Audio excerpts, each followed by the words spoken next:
Durante la Guerra de la Independencia se gestó una revolución política en la que el pueblo español asumió la soberanía nacional y comenzó a desmontar el antiguo régimen. La revolución comenzó con la aparición de juntas locales, que cedieron su autoridad a las juntas provinciales y que a su vez estas cedieron en septiembre de 1808 sus competencias a la Junta Suprema Central, que es lo mismo que la Junta Central Suprema que ya he mencionado anteriormente y que, bueno, supongo que se podía decir de ambas maneras. Bueno, esta se convirtió en el gobierno de la Resistencia, con el conde de Florida Blanca como dirigente y con sede inicial en Aranjuez. Luego se traslada a Cádiz tras las derrotas militares, dando paso a un consejo de regencia compuesto por 5 miembros que asumió el gobierno hasta el regreso de Fernando VII. La Junta Suprema Central debatió la idea de una convocatoria de las Cortes Generales, aunque no se decidió a convocarlas hasta que llegó la noticia del establecimiento de poderes locales autónomos en diversas ciudades americanas, lo que peligró la autoridad española en América.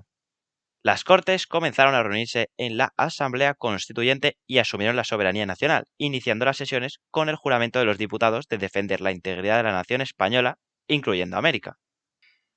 Estas funcionaron hasta la primavera de 1814 y estaban constituidas mayoritariamente por diputados que eran eclesiásticos, abogados, militares, funcionarios, catedráticos y miembros de la burguesía. Las clases populares y mujeres no estuvieron representadas y los representantes americanos designados fueron los de origen americano que había en ese momento en Cádiz.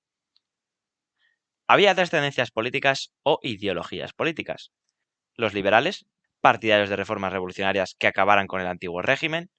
los ilustrados o jovellanistas, partidarios de reformas moderadas sin cambiar el sistema absolutista; y los absolutistas o conservadores que pretendían mantener el viejo orden monárquico. Para ellos, las Cortes debían limitarse únicamente a aprobar los presupuestos y las contribuciones de la guerra, mientras que las otras dos tendencias defendían que se debía convertir en la primera institución del reino. Las Cortes aprobaron una serie de medidas cuya finalidad era la de desmantelar el antiguo régimen. Estas fueron las siguientes: la supresión del régimen señorial, pues este impedía la modernización de la administración local y provincial; la supresión de los gremios, con la que se pretendía mejorar la producción económica del país; la aprobación de leyes de desamortización, que era la expropiación de bienes por el Estado para subastarlos y que debían ser aplicadas a las propiedades de afrancesados, órdenes militares disueltas, conventos y monasterios destruidos por la guerra y la mitad de las tierras comunales;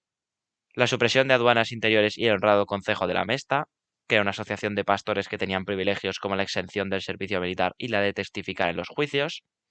la abolición de la Inquisición y supresión de conventos con menos de 12 miembros; la aprobación de la libertad de prensa y el inicio de un debate sobre la reorganización territorial de España, en el que hubo aportaciones de contenido regionalista donde se reconoce la provincia como ámbito administrativo y electoral, y que se utilizó para conseguir la uniformidad territorial y la centralización política. La reforma política más importante fue la Constitución de 1812, proclamada el 19 de marzo como la PEPA, que se convierte en la primera ley fundamental aprobada por un Parlamento nacional en España. Consta de 384 artículos recogidos en 10 títulos. Sus principios básicos, inspirados en la Constitución francesa de 1789, fueron la soberanía nacional, que residía en la nación, incluyendo americanos; la división de poderes, ya que el poder legislativo residía en las Cortes unicamerales, el poder ejecutivo en el rey y sus ministros, y el poder judicial en los tribunales; la restricción del monarca, que no podía disolver las Cortes y solo tenía un derecho de veto limitado sobre las leyes aprobadas en las Cortes; el establecimiento de la monarquía constitucional como sistema de gobierno; el reconocimiento de derechos individuales y colectivos como la libertad de imprenta, propiedad, educación, sufragio y muchas más; la igualdad de todos ante la ley, excepto para el ejército e iglesia, que no seguían las mismas leyes; la supresión de los fueros y leyes que iban en contra de la Constitución; el establecimiento de la unidad de códigos criminal, civil y comercial y tribunales para todos en vistas a la igualdad fiscal; la creación de una burocracia centralizada y un ejército nacional, que era la milicia nacional para garantizar el orden constitucional; la proclamación del catolicismo como religión única y oficial del Estado, prohibiéndose las demás; y el establecimiento del sufragio universal masculino e indirecto como sistema electoral, es decir, varones mayores de edad, 25 años, excluyendo los miembros del clero regular. Esta constitución la firmaron 185 diputados. De acuerdo con esta, los ciudadanos reconocen a Fernando VII como rey constitucional. Además, la Constitución refleja el influjo de Iglesia y nobleza, declara un Estado confesional y reconoce las propiedades de los privilegiados. Como ni la Constitución de 1812 ni las leyes procedentes de las Cortes de Cádiz tuvieron una aplicación práctica por el estado de la guerra que se vivía, Fernando VII no tuvo dificultad alguna en derogar la Constitución, que quedó como un símbolo de liberalismo y sirvió de inspiración a textos posteriores.